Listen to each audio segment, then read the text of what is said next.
All right, guys, it is time for you to put those bills away. It's time for the kids to take them outside. It is your time right here, right now, to remember your why. So, here is your Auntie Audrey from ACG Map Tutoring coming to you every Tuesday evening. If you are watching this live, hit that hashtag of live. If you're watching the replay, hit the hashtag replay. So this week has been a little crazy. Actually, really, last week has been insane, but there was a lot of good things. There was a lot of bad things. Good things, we had the 4th of July.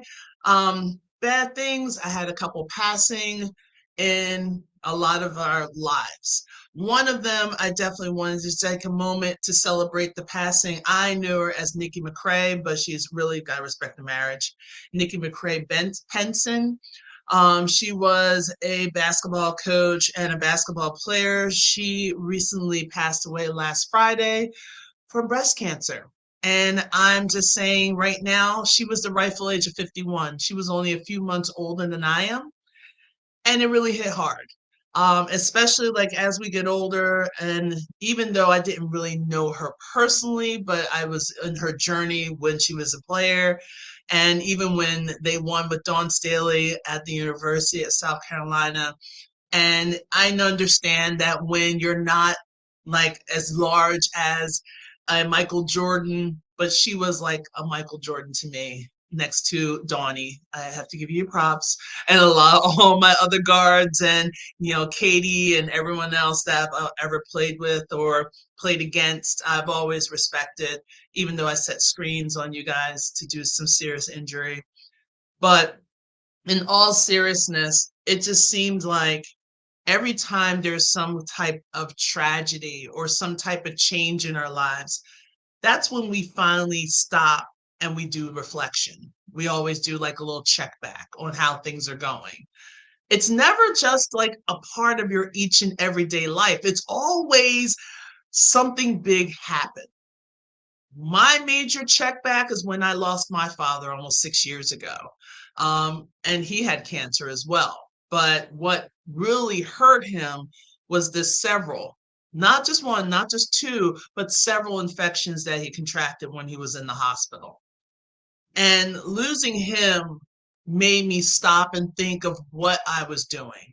And I was in the classroom, and literally we had his funeral on a Saturday, and the following week I had to show up to work.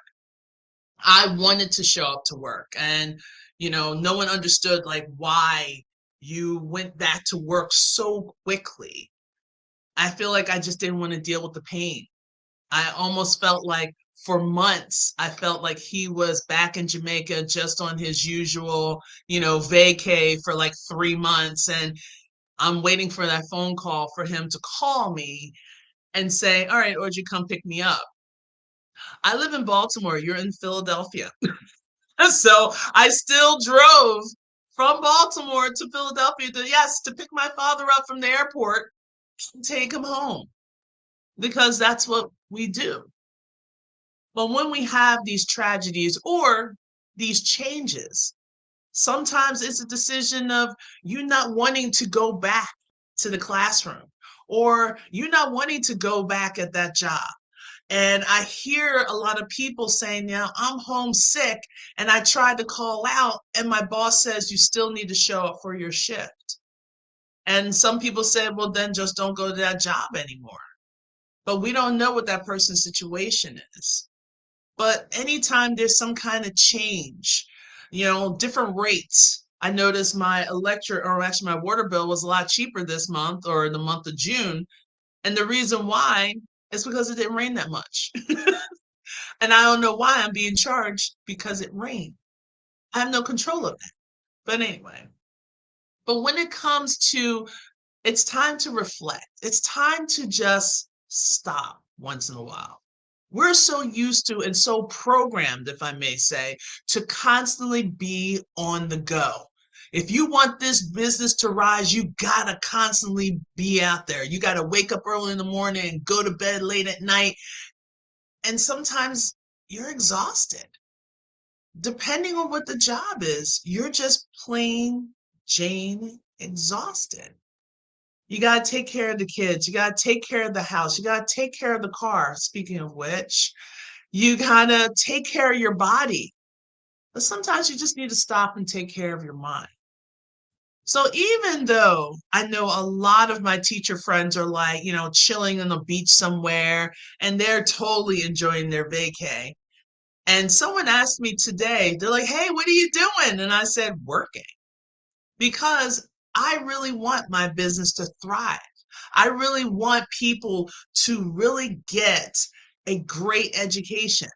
But in order for me to do that, I need to know what is the latest out there. Like what's trending, what's researching, or basically what is an old program that I used to go through as a kid and they renamed it to something else.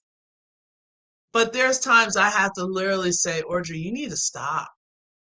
And sometimes stopping is scary for me. So, as I put it in the description, I'm actually going to show a little bit of transparency. Regardless if you're watching this live or as a replay, I really just want to be transparent because it seems like there's a lot of people that always want to show the good side of themselves. Like, look how much money I made this month. Like, don't you wish you were like me? Or look how beautiful and long my hair is. Don't you wish you had it? Don't you wish you had the intelligence and the confidence just like me? Am I the drum? But they don't see the hard work that went in behind it. They don't see the long nights. People don't see you crying in the corner for about like what, 15, 20 minutes. People don't see that you're just trying to keep everything level when you know you feel below the level. But then you have to remember, like sometimes your low is someone else's high. So you really have to keep thriving. You really have to keep going, but you're not sure how to thrive or how to go. So that's why if you notice almost in every program, if you're trying to do a business or any program that you're trying to learn, they always start with the main thing, your mindset. What is your mindset? What is your drive? And what is your why that keeps you going? Because it's real easy to stop. But even though when you do feel that pain and that anguish and that feeling of overwhelm, you just take a pause. You don't stop. You just take a pause and then take a moment of reflection. And that's why a lot of people say, hey, write down your whys because you know you're going to go back to it. And when I say write it down, I literally mean paper, pencil, or pen, and you're writing it down.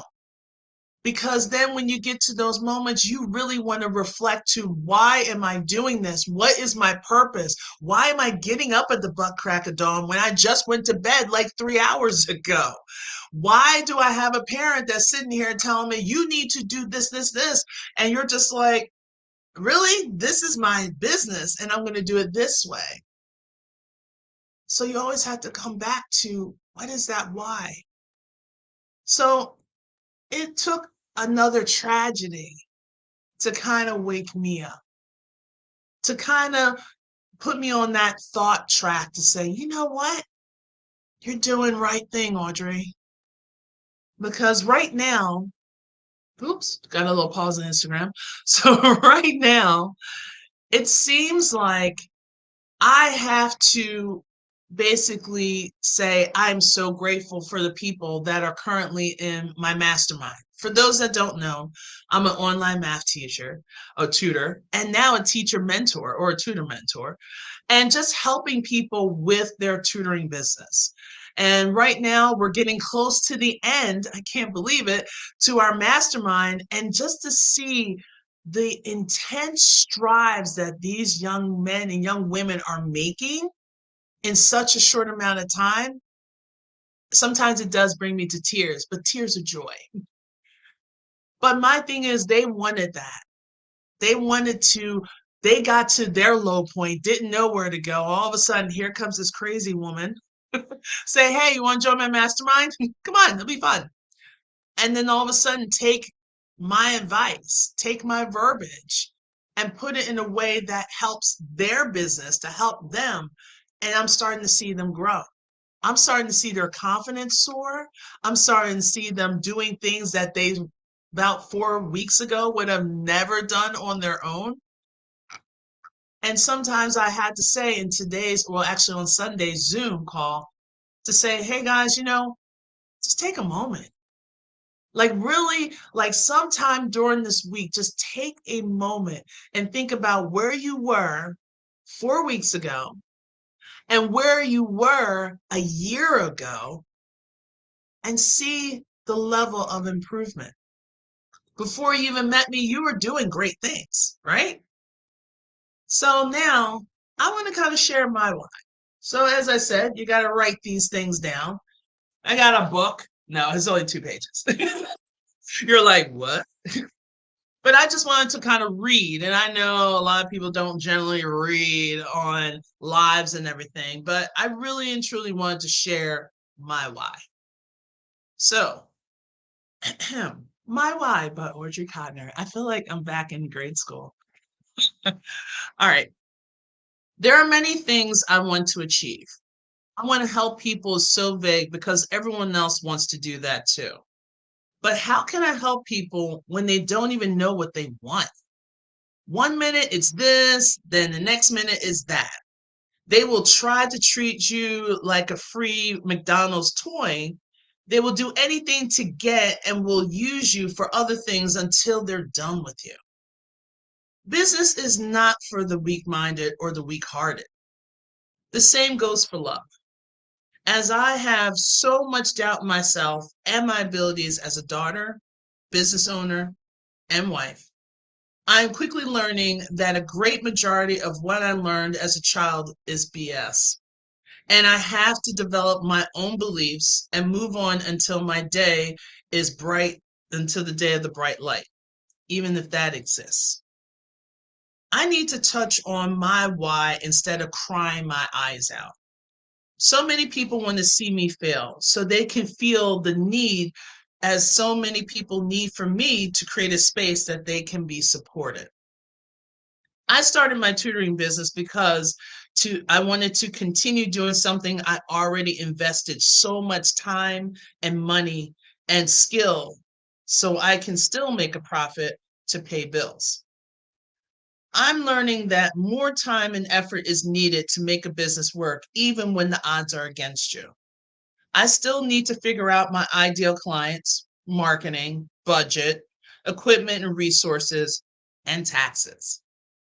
Budgeting and taxes are intimidating to me. I have to get over myself and get informed on how to do these things with confidence. Always be learning. Initially, my why for the tutoring business was to help teens and adults experience success in an area that most people have either convinced themselves or were told by many that they can't do, which is math. I was told many times that I couldn't do math. Now look at me. I'm an online math tutor, a former classroom teacher with a master's in teacher education. I've done so much in my life, but I still feel stuck. I want and need to think big. I want to be known. What's wrong with wanting a corporation? Audrey Codner Incorporated. Got a nice ring to it.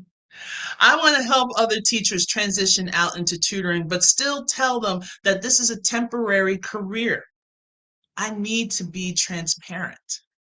I want to be a support system to current teachers, assist student athletes with their next steps, and be a contact person for support and motivation for those who hear the words, "You can't do it." At this time, my why is to create my own version of happiness. I want time and abundance to do what I want, when I want, where I want, while being a positive servant of God. That's my why. So it's a combination of things. I want to help people achieve their greatness, but in order for me to help them, I have to help myself. So it's always the form of like, oh, when my cup runneth over, But see, here's my thing. I have to have something in my cup in order to help other people. So that means I have to know myself. I have to love myself and I have to approve myself. And it's taken me a long time to basically be transparent because when I was a kid, kids were supposed to be seen, not heard. You know, the whole thing about children advocating for themselves, that was non existent. I'm a Gen Xer. That's epitome. You know, the whole person that drank out of a water hose, yeah, that was us. Playing in the street until the street lights came on. And when the street lights came on, it was always like the furthest one, then the next one, then the next one. Yeah, they never came on all at one time. Well, my why doesn't just consist of getting up in the morning, go to work, do some other stuff, fall asleep, and repeat. It's reaching out to other people. It's really taking a moment to listen to other people and to really be a connective piece, to really be a part of someone's bigger dreams. And especially as I'm growing older, I can't be selfish and hold in what I've learned in my quest of life. I need to pass some of this information on. I need to, anyone else that I see that wants to say, you know what, I was in the classroom for 3 years and now I really think I want to be a tutor. Yeah, let's talk. I'm not going to say, oh, she's going to be my competition or, oh, I better not tell him anything.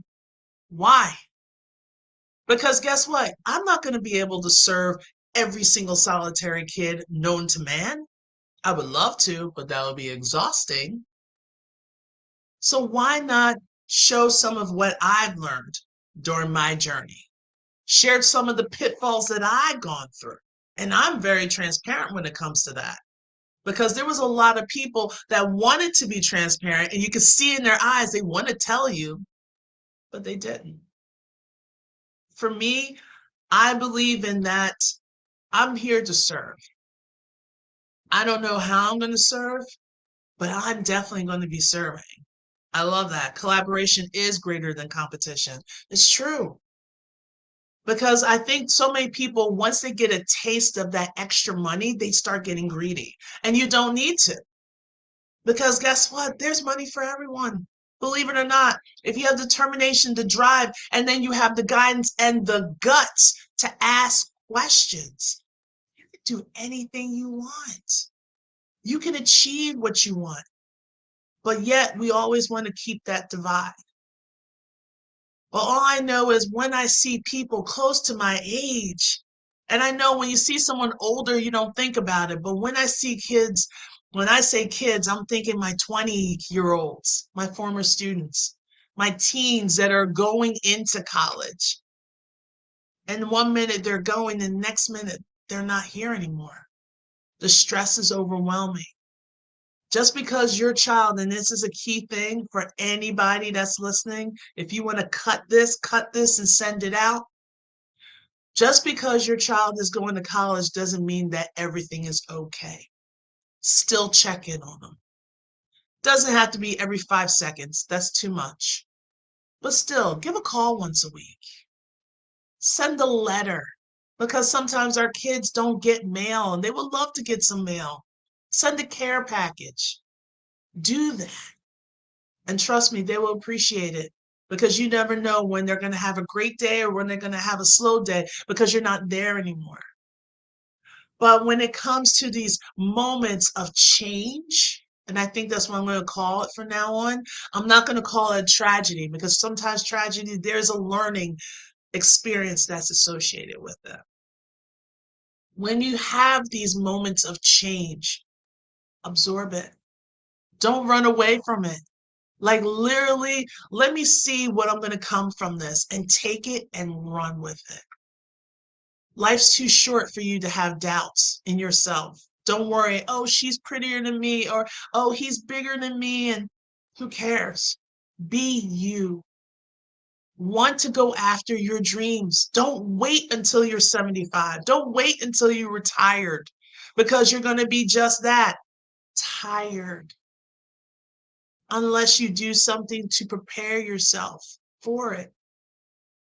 I don't want to wait until I'm older to start living my life. That's one thing I do regret. And I'm at the rightful age of 50. But Nikki's 51. She was. So this was a little somber, but at the same time, hopefully you heard the message behind it. Go and live your life. Write down your whys for a change and then act on it. Don't just sit there and pray on it every 2 seconds. I'm waiting for the right moment. There isn't any right moment. The moment is now. The moment is, how can I make this a reality? That's what the moment is. Do not wait because you don't know when your time is called to go. And then you don't want to be that person like, I didn't live my life. And every moment that you're up and you're on your feet or you're up and you're breathing, that's a moment that you need to do something. Doesn't matter how big or how small. But no matter what you're about to do, write down, why do you want to do it? Because if you don't want to write it down, do a video on it and save it. And then go to your Google Calendar and post a date, any date that you want. And I'm telling you, when that reminder kicks in and then you watch the video, you are going to be shocked and surprised of what you thought was the worst thing that could happen. And it turned out to be the best thing that ever happened to you. And it helped you advance and to grow and to live a life that you wanted. That's what it's all about. You're here to do two things, to create and to serve. That's it. Create a life for yourself. Create a child. Create a life to help other people because now you're serving. And that's what you need to do. So be it in business, be it in relationships, be it anyway, anything that you do in life, that's what you want to do.